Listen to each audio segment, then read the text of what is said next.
Então, pessoal, bom dia.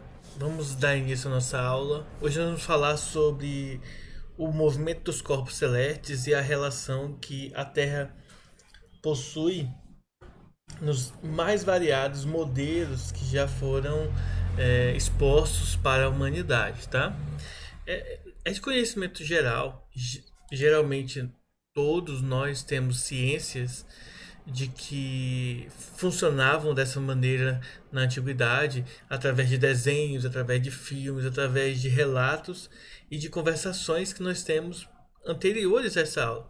Então, não é algo novo que talvez vocês saibam que na antiguidade acreditava-se, por exemplo, que a Terra era o centro do universo e que todas as outras coisas giravam.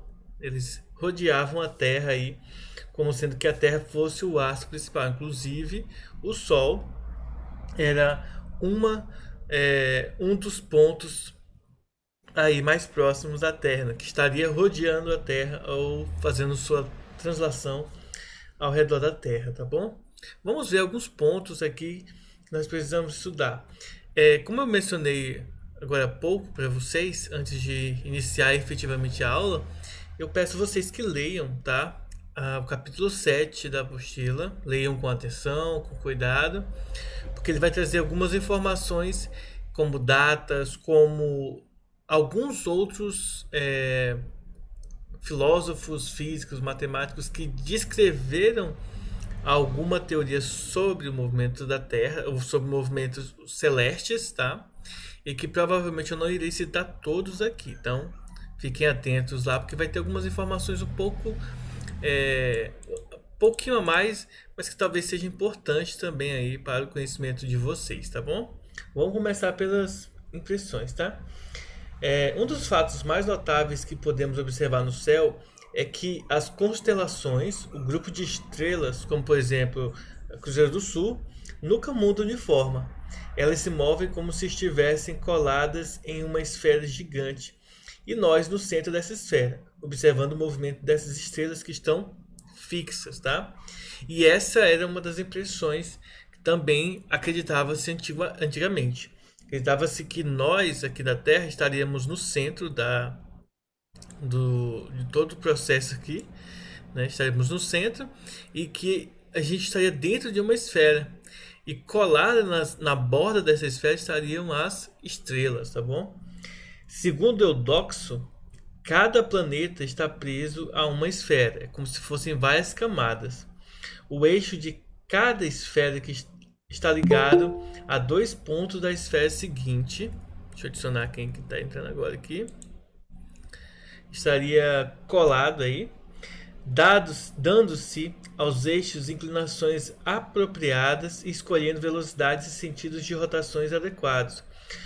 Pode-se reproduzir com boa aproximação o movimento de um planeta em relação ao fundo de estrelas fixas da mesma forma que ele é observado da Terra. Então, uma das coisas que ocorriam para que esse tipo de movimento fosse aceitável era que, basicamente, na teoria pelo menos, podíamos representar o modelo real, tá?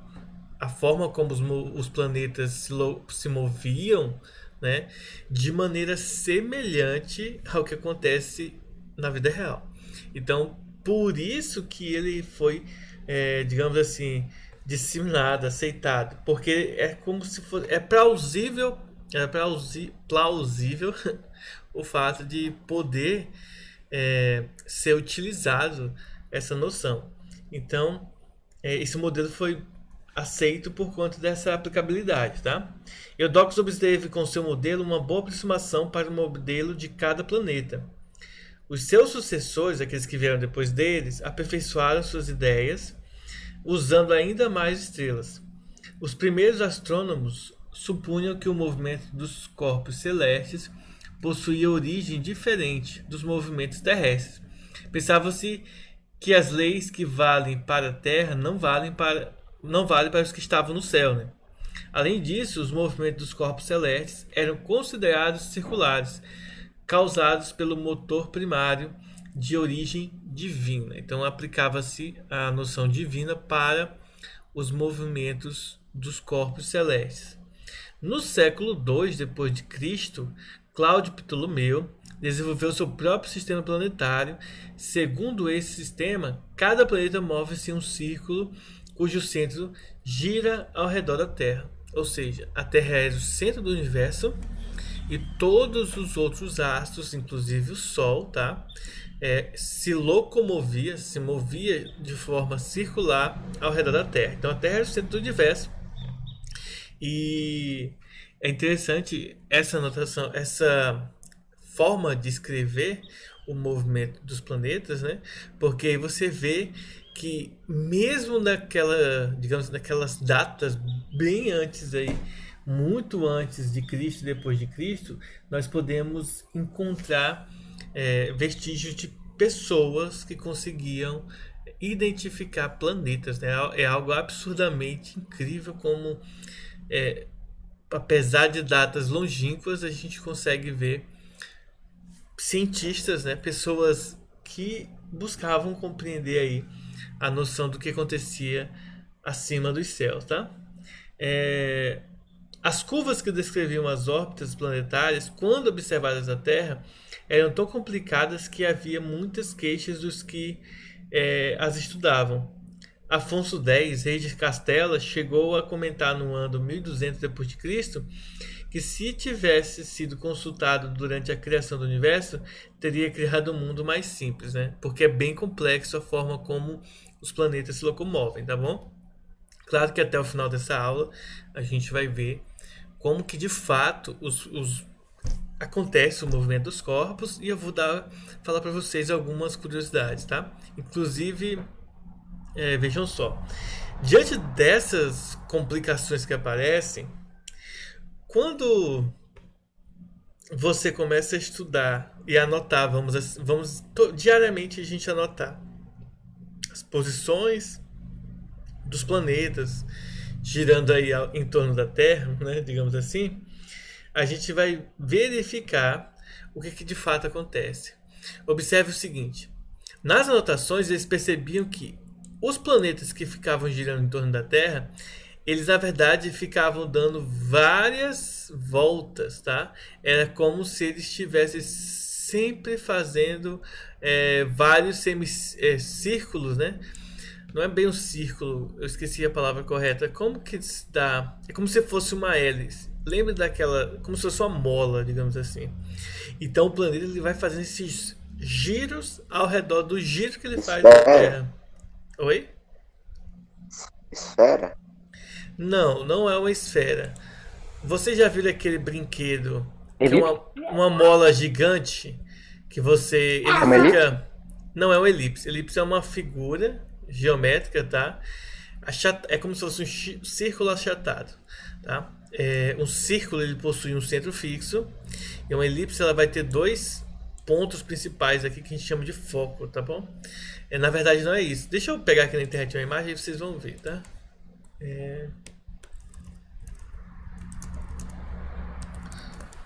Geralmente nos parquinhos eles vendiam, né, esse brinquedo. Eu vou mostrar aqui pra vocês.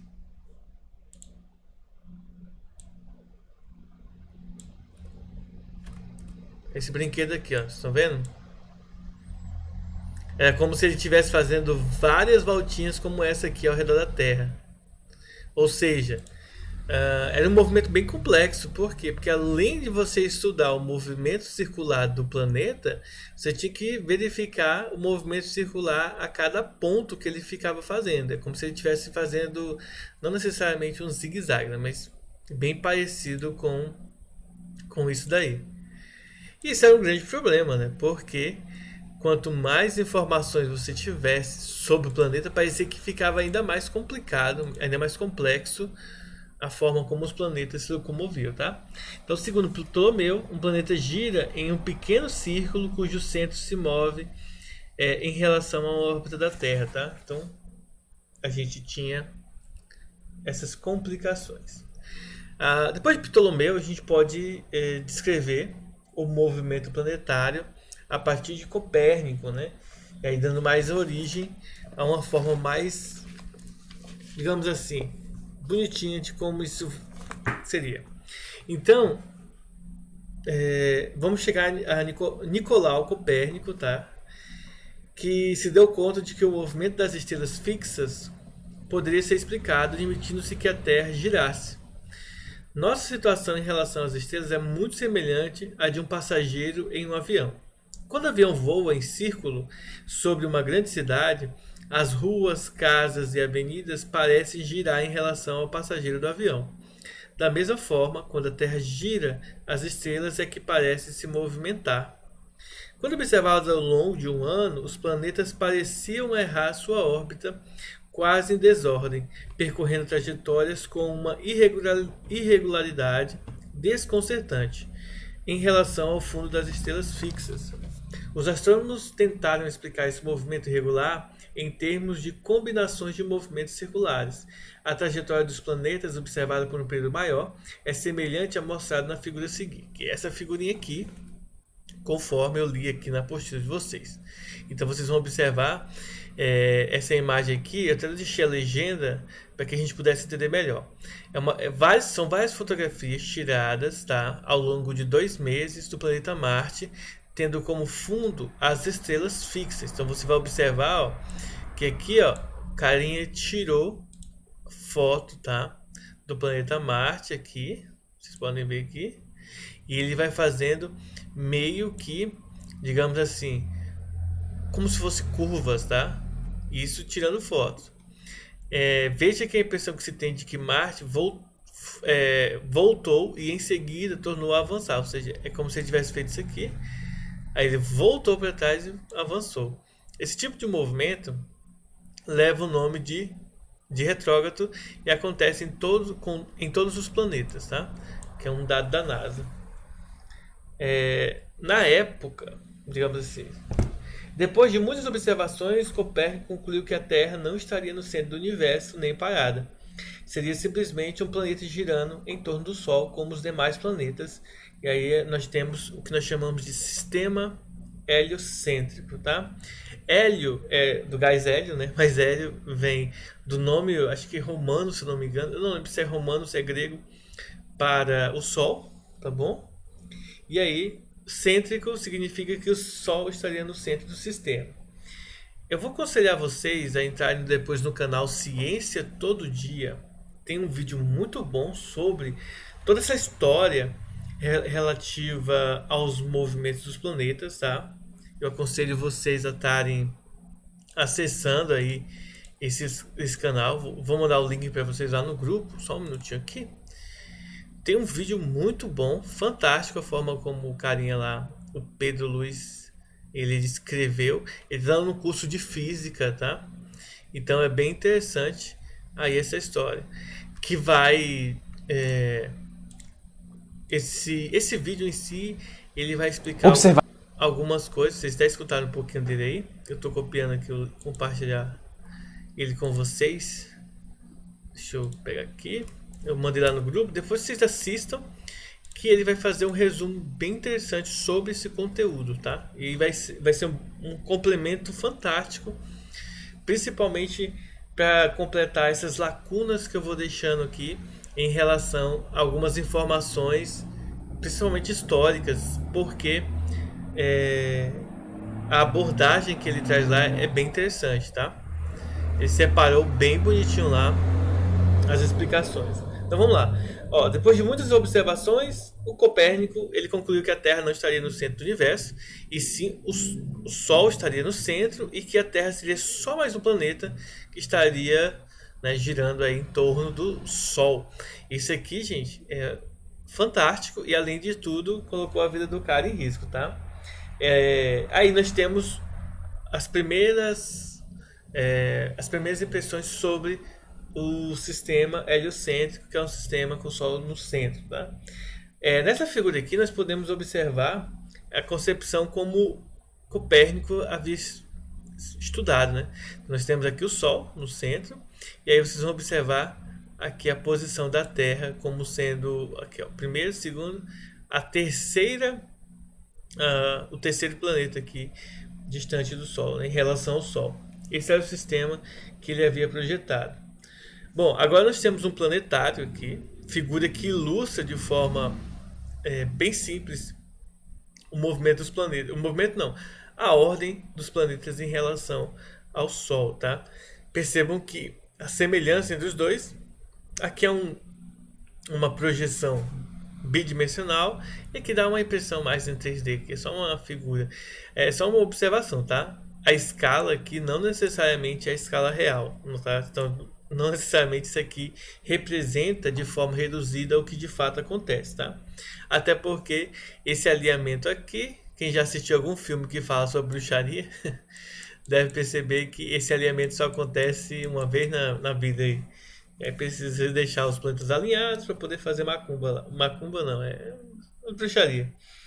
Bom, então qual foi então, né, a teoria de Copérnico? O que ele propôs, né?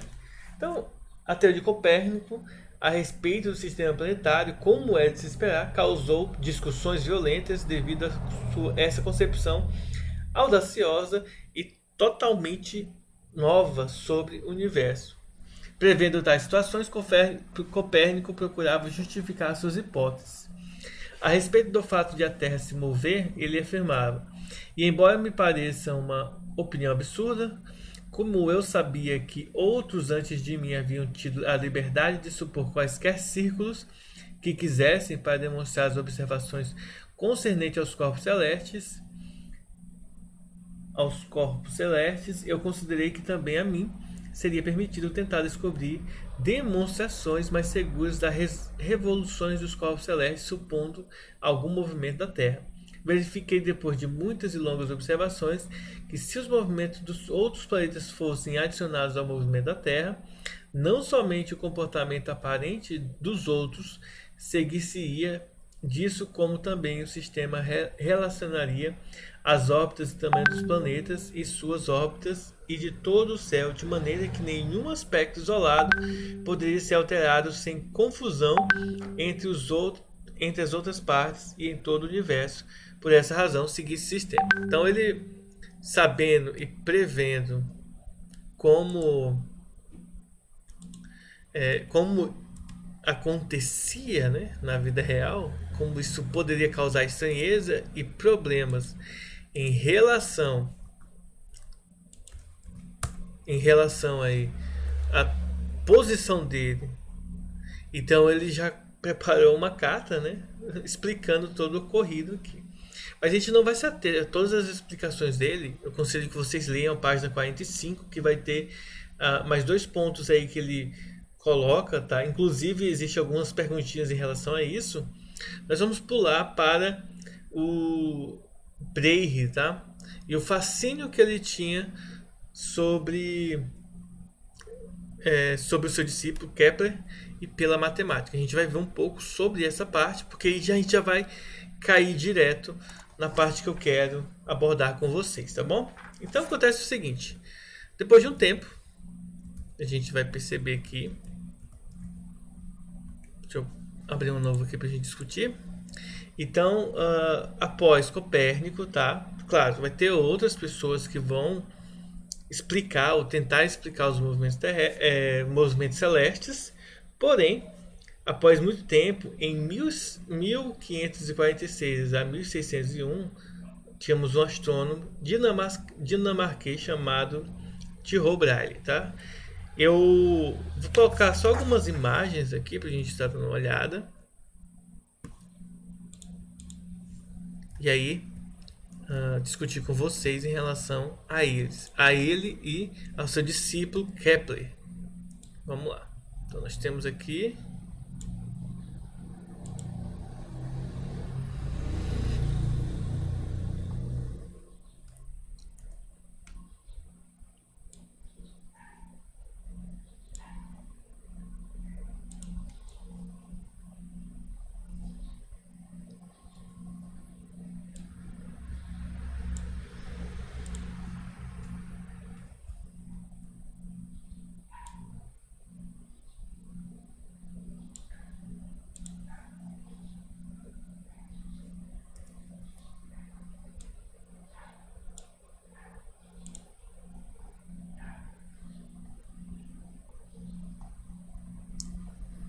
Então deixa eu filmar aqui. Vamos lá. Então, pessoal, vamos lá. Então, vamos lá. Pense no seguinte. Depois de muito tempo, outros físicos foram tentar explicar.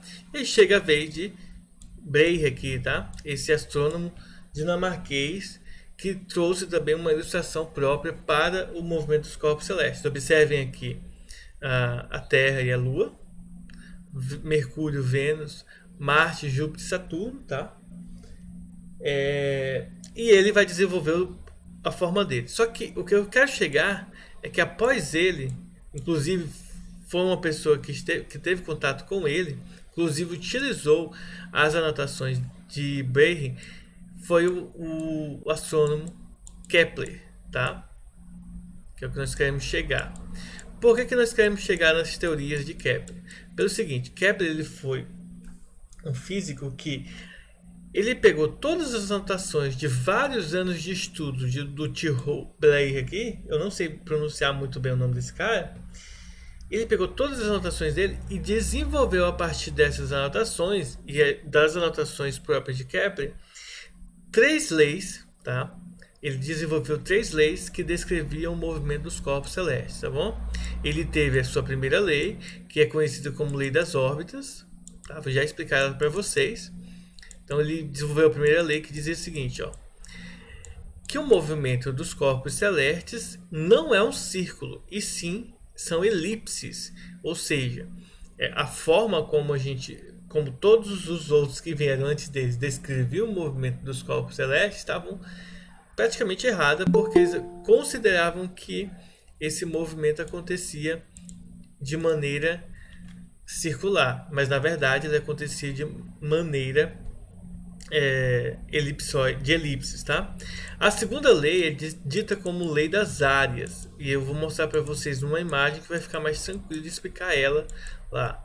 Basicamente, essa lei das áreas é o seguinte, que se nós criássemos um raio, né, a distância, uma reta que ligasse o planeta ao Sol, então ele iria criar áreas iguais em tempos iguais. Eu vou explicar na imagem que vai ficar melhor. E por fim, a terceira lei de Kepler, que diz o seguinte, é a lei dos períodos. Períodos, nesse termo aqui, ele é o tempo que um planeta demora para dar uma volta completa em torno do Sol. Agora deixa eu explicar com as imagens, né? Vou copiar aqui as leis para a gente entender melhor e explicando cada uma delas de maneiras separadas. Eu vou começar aqui pela lei, deixa eu ver aqui, pela primeira lei, que é a lei das órbitas. Ó.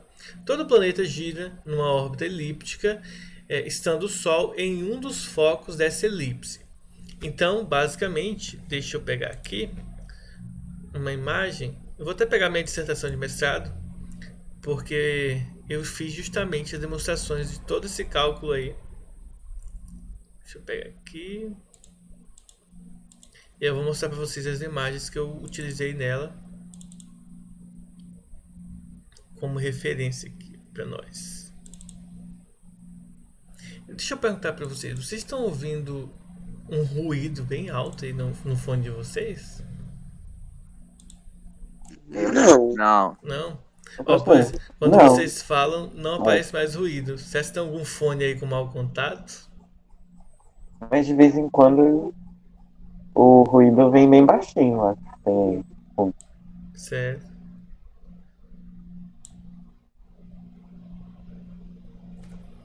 Vou mostrar aqui para vocês. Esses desenhos aqui que eu vou mostrar para vocês agora foi o que criei. Qualquer pergunta? Acho que o Samuel ia fazer alguma pergunta, Samuel? Não, professor, pode continuar. Tem uma pergunta, por enquanto.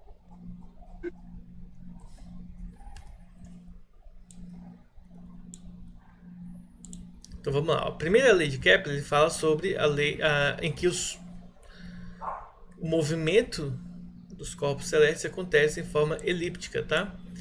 E é isso aqui, ó. Então imagine essa situação aqui, ó. Nós temos aqui, deixa eu modificar aqui.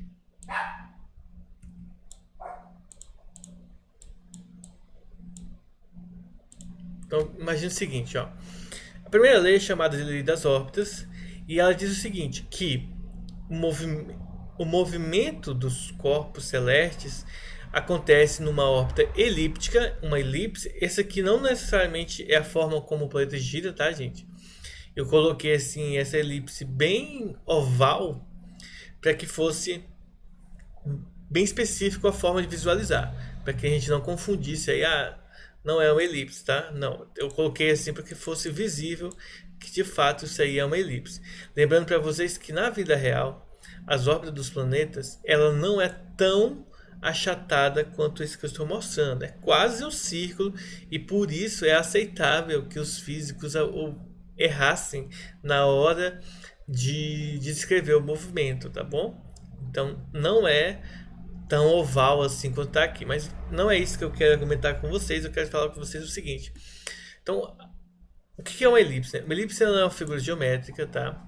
Parecida com um círculo, só que a diferença com o círculo é que a elipse ela é achatada e por conta desse achatamento, ela possui dois pontos principais que nós chamamos de foco. Então, se eu tenho esses dois pontos principais aqui, os dois focos, a partir dele eu consigo criar uma elipse. Existe uma forma bem engraçada de se criar uma elipse, que é o seguinte: se você pega dois pregos e prega ele num ponto aqui, ou por exemplo, dois alfinetes e coloca ele no papel, e você pega uma linha e amarra aqui nesses dois pontos, e você pega um lápis nessa linha aqui, deixa eu tentar desenhar aqui, ó, então imagina que isso de amarelo aqui é a linha, e você pega um lápis e coloca o lápis aqui. No momento que você esticar essa linha e passar o lápis assim, você vai desenhar exatamente uma elipse, tá? Porque na verdade o que é uma elipse? É a distância, tá? Ela é a distância entre o ponto que você quer em relação a esse ponto, mas em relação a esse ponto, essa distância é sempre constante. E aí, a partir disso, a gente consegue descrever uma elipse, tá? A equação da elipse, de uma elipse simples, é x² sobre a² menos y² sobre b² igual a 1, tá bom? Mas isso aqui a gente não vai entrar em detalhes aqui, porque provavelmente vocês vão estudar elipse aí em matemática quando estiverem vendo geometria analítica. Então, o nosso foco aqui não é construir as equações de planetas, tá? Nosso foco é entender como que eles se movimentam, quais são as relações que a gente pode utilizar. Se vocês, eu não sei se esse ano vai ter a prova do OBA ainda, mas se ela for ter de forma online, essa aula é bem importante para alguns pontos e aspectos que vocês precisam saber. Então, a primeira é: todo planeta gira numa órbita elíptica em torno do Sol. O Sol é um dos focos dessa elipse, tá bom? Agora, outro ponto importante seria a segunda lei de Kepler. A segunda lei de Kepler vai descrever a parte das áreas que eu mencionei com vocês, tá?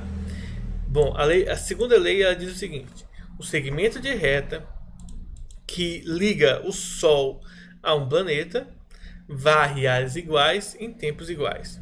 Aqui na apostila foi dado o exemplo de Marte, que é a órbita de Marte. Então, o raio vetor que liga o Sol ao planeta Marte, digamos assim, a órbita de Marte, ele vai descrever a seguinte trajetória: do tempo 1 ao tempo 2, digamos que isso aqui foi, sei lá, um mês, Marte percorrendo aqui essa distância, um mês.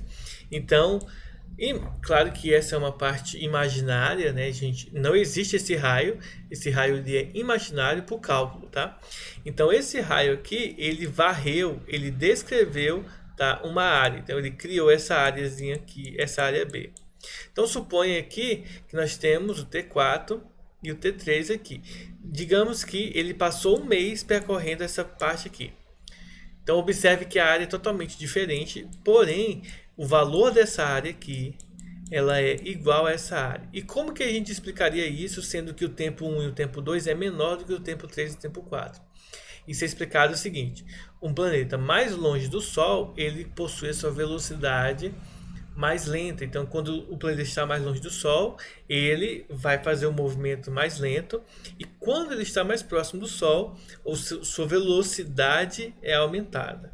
Então, basicamente, o que acontece nessa região é ele vai percorrer uma distância maior, tá? Mas a área é a mesma, porque a velocidade nos dois momentos aqui são diferentes, tá? Então a segunda lei de Kepler diz que o segmento de reta que une o planeta ao Sol descreve as áreas iguais em tempos iguais. Só destacando em relação à apostila que nós temos é o seguinte: observem que a ordem que foi colocada aí foi colocada diferente, tá? A primeira lei ela vem depois da segunda, tá bom? Mas está escrito lá, então não tem como confundir. Tá certo? Então, esse desenho que eu tinha colocado aqui também afirma essa concepção. E vamos para a terceira lei. O que diz a terceira lei de Kepler, tá? Em termos teóricos, ela diz o seguinte, ó. Em termos teóricos, a terceira lei de Kepler vai falar para a gente que a razão entre o cubo do raio médio da órbita de um planeta em relação ao Sol aí, e o quadrado de seu período de revolução em torno do Sol é constante, ou seja, R ao cubo sobre T ao quadrado é igual a uma constante. Mas vamos lá, deixa eu explicar isso aqui para vocês. Na verdade não é o raio, tá, gente? É o seguinte, aqui ele fala o raio médio, mas isso aqui, essa forma como está escrito aqui, é para o ensino médio para ficar mais simples. Na verdade a gente vai observar que dado um sistema de eixos aqui, nós temos o Sol como um dos focos, e aí, nesse caso aqui do sistema solar, o outro foco está vazio, não possui nenhum outro... Não vai possuir nenhum outro sólido geométrico aqui, nenhum outro corpo celeste que vai ficar nesse ponto aqui. Então o Sol está num dos focos, tá? A gente vai ter aqui, por exemplo, o planeta se movimentando em torno do Sol. E aí a gente tem alguns pontos principais, ó. Suponhamos que eu passe um XY aqui, ó, que seja o eixo Y, que seja o eixo Y e aqui seja o eixo X. Existe na elipse um semi-eixo, que seria isso aqui, menor, que a gente chama de B, e existe o semi-eixo maior, que nós chamamos de A. Na verdade, aqui não é o raio médio, se a gente fosse pegar o modelo real é o semi-eixo maior, tá? Então, mas enfim, seria o seguinte, o que ele está dizendo é que se eu pegar, por exemplo, deixa eu fazer vários planetas aqui, ó. Então imagine a seguinte situação. Nós temos aqui vários planetas, tá? Suponha que isso aqui seja um elipse. Eu vou fazer círculo porque para mim é mais fácil de desenhar aqui.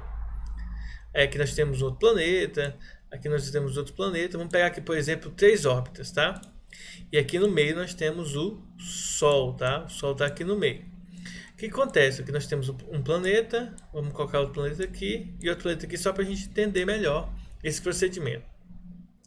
Vamos chamar isso aqui de planeta A, B e C. O que a terceira lei de Kepler ela afirma para a gente é que o raio, tá? O raio ao cubo dividido pelo período, que é o tempo que o planeta demora para dar um ano, para dar uma volta ao redor do Sol, ela é sempre constante. Em outras palavras, diz o seguinte, ó, que o raio do planeta A ao cubo sobre o período que esse planeta demora para dar uma volta do Sol, ele é igual ao raio do planeta B ao cubo dividido pelo período desse mesmo planeta ao quadrado. Lembrem-se o seguinte, a Terra demora 365 dias, mais ou menos, para dar uma volta completa em torno do Sol. Enquanto que, por exemplo, o planeta Mercúrio demora 88 dias. Vejam que o ano terrestre é bem diferente do ano de Mercúrio. Da mesma forma, o tempo em dias terrestres que Marte demora para dar uma volta em torno do Sol é diferente de Júpiter, de Saturno, Netuno, enfim, de todos os outros vão ser diferentes, tá? Do da Terra. Então vejam que, independentemente do planeta, essa fórmula ela é válida e além disso, né, o que é mais interessante dessa aplicação é que existe uma equação matemática, e aqui isso aqui é sempre uma constante que eu vou chamar de K. Existe uma relação matemática que afirma para a gente que, independentemente de planeta, essa fórmulazinha é a mesma para todos, e além disso ela é igual. Existe uma proporção para qualquer que seja o planeta. E por que isso é importante? Porque imagina o seguinte: se eu sei qual que é o raio de distância do planeta A para o Sol, e eu sei que esse planeta A demora, sei lá, X dias para dar uma volta em redor do Sol. Se eu souber, por exemplo, quantos dias esse demora, ou quantos dias esse demora, eu consigo saber qual é a distância que esse planeta tem do Sol. Ou melhor, se eu souber qual é a distância que esse planeta tem do Sol, eu consigo prever em quantos dias esse planeta demora para dar uma volta em torno do Sol. Lembrando que esses dias aqui pode ser trocado por qualquer unidade de tempo, tá? Quantas horas? Seria meio absurdo usar horas, segundos ou minuto, mas, por exemplo, podemos utilizar anos terrestres para saber, ou qualquer outra unidade de tempo que a gente julgar ser o melhor para as anotações, tá bom? Mas vamos lá.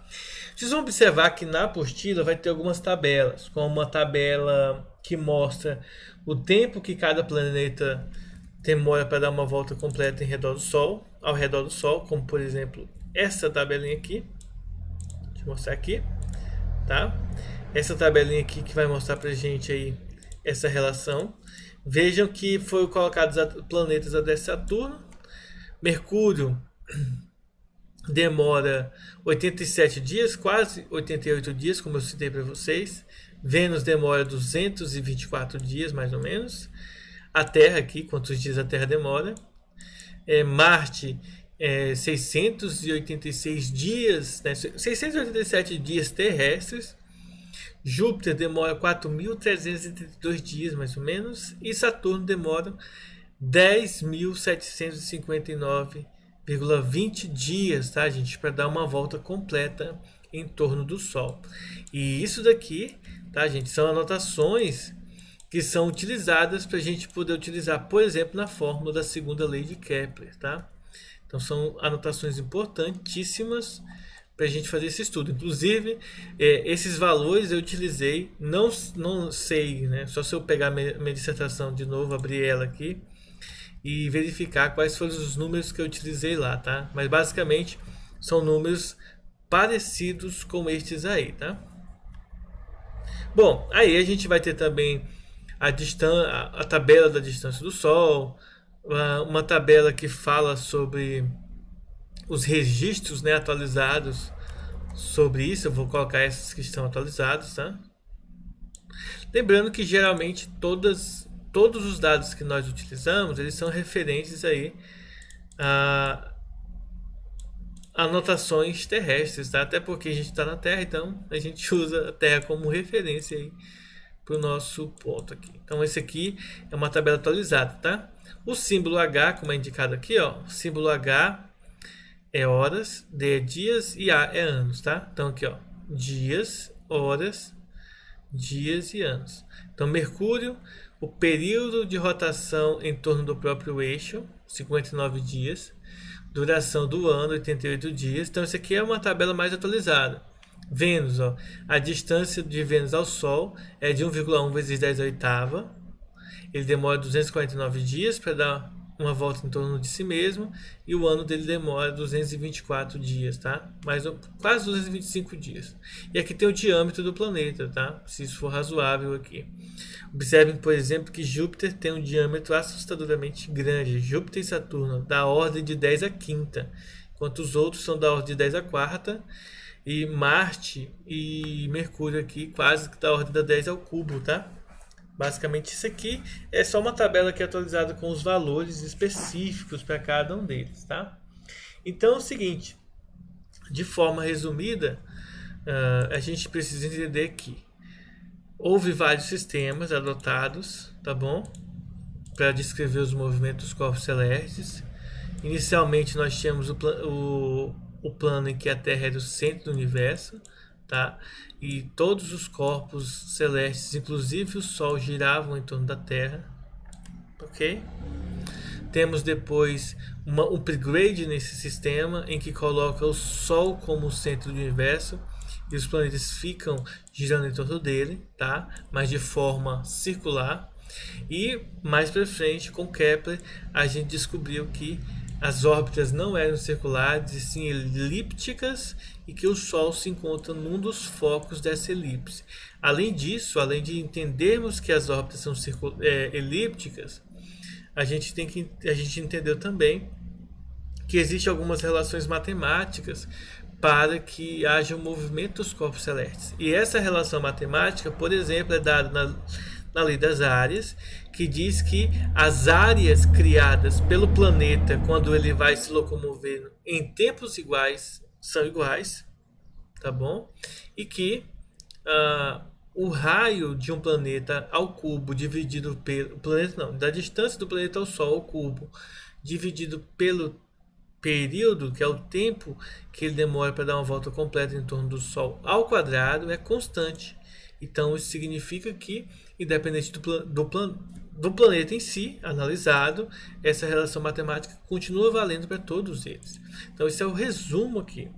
Para complementar essa aula, eu sugiro a vocês que assistam o vídeo do Ciência Todo Dia, tá? No outro horário aí, é um vídeo bem interessante, com as ilustrações, com as animaçõezinhas bem bonitinha. Então vejam lá, assistam esse vídeo e além disso eu vou passar para vocês algumas atividades para vocês fazerem lá no Classroom, tá? Então acessem o Classroom, daqui a pouco eu vou estar colocando lá para vocês uma tarefinha aí com algumas questões para vocês fazerem, tá bom, pessoal? Mas antes da gente encerrar, ficou alguma dúvida referente a essa aula? Não, Até agora não. Nenhuma. Por enquanto não. Beleza. Acho que quando estiver fazendo atividade, talvez apareça as dúvidas. Novamente. Concordo com o Samuel. Esse é o Sempre normal, né? acontece. Esse é o normal. As dúvidas só aparecem na hora da atividade.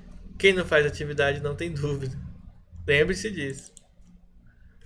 Então, pessoal, sendo assim, nossa aula se encerra por aqui, viu?